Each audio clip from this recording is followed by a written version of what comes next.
Welcome, listeners. This is a brand new, special deep dive from AI Unraveled, created and produced by Etienne Newman, senior engineer and passionate soccer dad from Canada.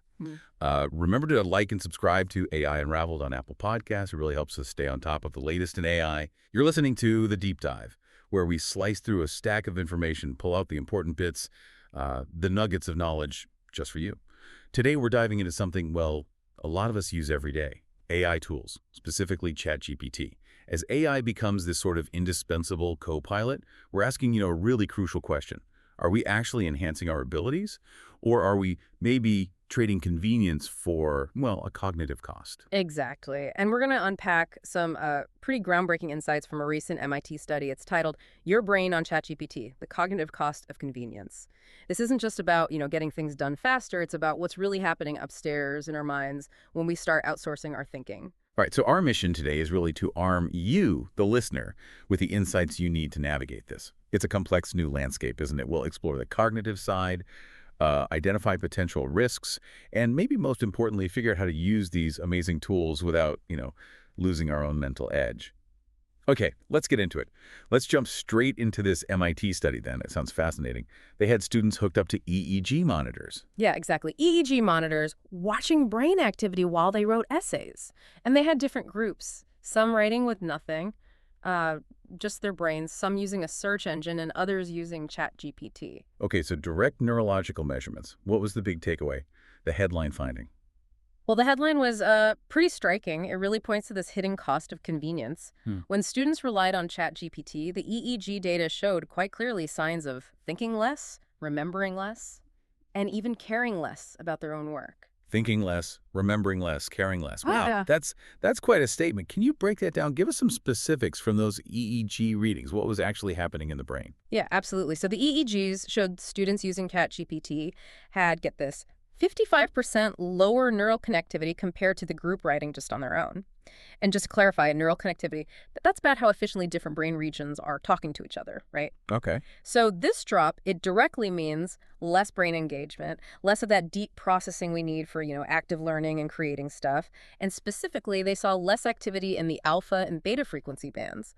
Those are brain waves linked to focus, active problem solving, putting new information together. 55% lower connectivity plus reduced alpha and beta waves.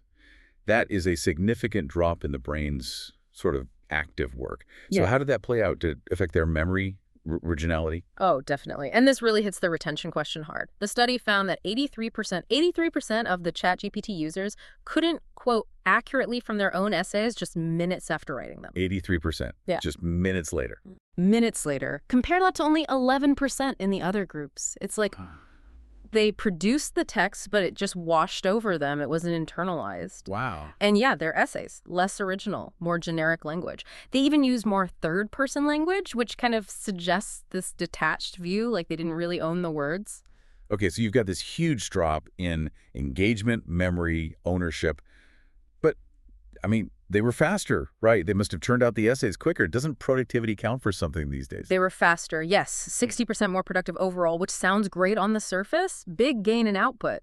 But, and this is crucial, the study explicitly said this speed did not universally equate to enhanced learning outcomes. Found it. So it points to this trade-off, right? You get the speed, the production, but maybe you lose the depth of understanding, the actual learning. It's quality of engagement versus quantity of output. That really brings us to a deeper point, doesn't it? Yeah. What happens when we're offloading not just the typing, but the actual thinking, the synthesis, the connections? Precisely. It feels like we might be creating this dependency. You called it a cognitive debt earlier, and I think that's a really apt term. Cognitive debt. Yeah. Can you expand on that? Well, the study showed that most ChatGPT users felt a diminished sense of ownership, or what they called cognitive agency over their work. And this idea of cognitive debt, it's the worry that constantly outsourcing the hard thinking might, weaken our long-term cognitive abilities. It's not just about forgetting a few facts. It's about potentially losing some of that intellectual muscle, those neural pathways, for generating new ideas or really grappling with complex problems. We risk becoming just conduits for information rather than active processors, and that could impact things like strategic decisions or even complex engineering tasks down the line. So not just a temporary blip, but maybe a gradual reshaping of how we think. Okay, this next bit is really interesting to me, the adaptation part. They had people switch tools. They did, to see how the brain adjusted. Did things bounce back? If you stopped using AI, did your brain jump back into gear? Or did the effects kind of stick around? Well, the results here were quite eliminating, maybe a bit sobering. The group that used ChatGPT first and then switched back to just using their brain, the LLM to brain group, they still showed weaker neural connectivity, still had that underengagement in alpha and beta networks compared to the folks who never used AI. Really? Even after stopping? Even after stopping, it suggests there might be this lingering effect, like the brain stays in that less engaged mode for a bit. Wow. That's something to think about. A lingering effect. What about the other way around? If you started with strong thinking habits and then brought in AI, did that make a difference? Now that's the more hopeful side of the coin. The group that started brain only and then switched to ChatGPT, the brain to LLM group, they actually showed higher neural connectivity than the group that only used ChatGPT previously. It seems they used ChatGPT more strategically, like an assistant, maybe. Not a replacement for their own thinking. And crucially, they remembered more. Okay. So it really highlights this point. It's not just about using AI, it's how you use it. If you build that solid foundation, first the critical thinking, the knowledge base, then AI can be this powerful amplifier. But if you lean on it too early, maybe it becomes a crutch. Use AI, but don't outsource your brain. That seems to be the core message. And it really hammers home the importance of building that foundational knowledge first, which actually is a perfect moment to mention. For anyone listening who does want to truly master AI, get certified, and really boost their career, Etienne Newman, the creator and producer of AI Unraveled, has some fantastic resources. We're talking AI certification prep ebooks and audiobooks. Things like Azure AI Engineer Associate, Google Cloud Generative AI Leader Certification, AWS Certified AI Practitioner, Azure AI Fundamentals, Google Machine Learning Certification, a whole suite. You can find them at dgmgettech.com, Shopify, or Google Playbooks.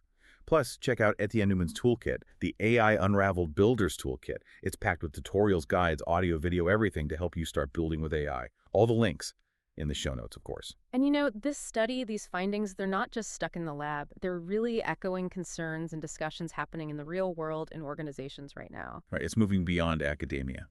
Have we seen concrete examples where this sort of thing maybe reduced critical thinking or over-reliance caused actual problems? Oh, absolutely. On a practical level, we've seen internal company memos, things like OpenAI ChatGPT, not cyber safe for work. Yeah. These highlight very real cybersecurity and data privacy risks. I mean, what happens when you feed sensitive company data into these tools? Some places have just blocked them entirely. Yeah, the security aspect is huge. Definitely. And then there's the more dramatic example you mentioned earlier. The AI safety moment. The ChatGPT courtroom catastrophe. That one was a real cautionary tale, wasn't it? It really was. A lawyer used ChatGPT for legal research, and it completely fabricated case law, made up precedents that didn't exist. Oh, no. And they filed it in court. It's such a stark illustration of the danger of just completely outsourcing critical thinking and verification. It hammers home that AI is maybe a great co-pilot and assistant, but it's not the final decision maker. It's not the fact checker. You still need that human judgment. Absolutely. And we see these conversations popping up everywhere, like the NGIS applications team chat sharing this very MIT study internally. There's a growing awareness of both the cognitive side and these practical pitfalls. That human oversight piece is key. And speaking of insights and leadership in AI, this seems like a good spot to mention. Calling all AI innovators and tech leaders listening, if you're looking to elevate your authority, share your own cutting-edge work, and reach a really engaged audience, AI pros, researchers, decision-makers, consider becoming a sponsored guest right here on AI Unraveled. You can share your insights, talk about your latest projects, your vision for AI's future, and a dedicated interview. Learn more about our thought leadership partnership, see the benefits, and apply over at djamgeek.com for main after AI-Unraveled. As always, link in the show notes. So let's try and bring this all together. What does this mean for you listening right now? The learner, the innovator, maybe just the everyday AI user? How do we move forward with these tools knowing what we now know from studies like this? I think it means we have to be really mindful, really vigilant about how we weave these tools into our thinking processes. Yes, they offer incredible speed and productivity boosts, but the goal can't just be more output. It has to be about understanding more, truly owning our knowledge, engaging critically. We need to consciously train ourselves to use AI to enhance our thinking, not replace it. Maybe it's about designing our workflows specifically to keep our own mental muscles active and resilient. Yeah, augmentation, not abdication. Use it as a tool, not a crutch.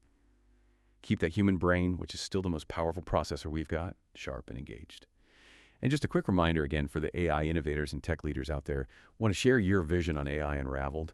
Become a sponsored guest, elevate your brand, reach a dedicated AI audience. Find out more about the Thought Leadership Partnership and apply at djamgatech.com/unraveled. Links in the show notes. And don't forget, if you're aiming to get certified in AI, boost that career, Etienne Numi's resources are there for you. The ebooks, audiobooks from major AI certifications available at djamgate.com, Shopify, Google Playbooks, plus the AI Unraveled Builder's Toolkit for tutorials and guides. Check the show notes for all those links.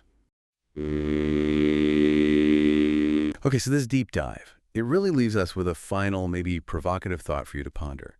In your own experience using these tools, has AI made you sharper? Or maybe a little bit rustier? How can we proactively make sure this amazing technology enhances our minds, truly expands our capabilities without letting that cognitive engagement slip away? Something to reflect on. Thanks for diving deep with us today. We really hope you gained some valuable insights.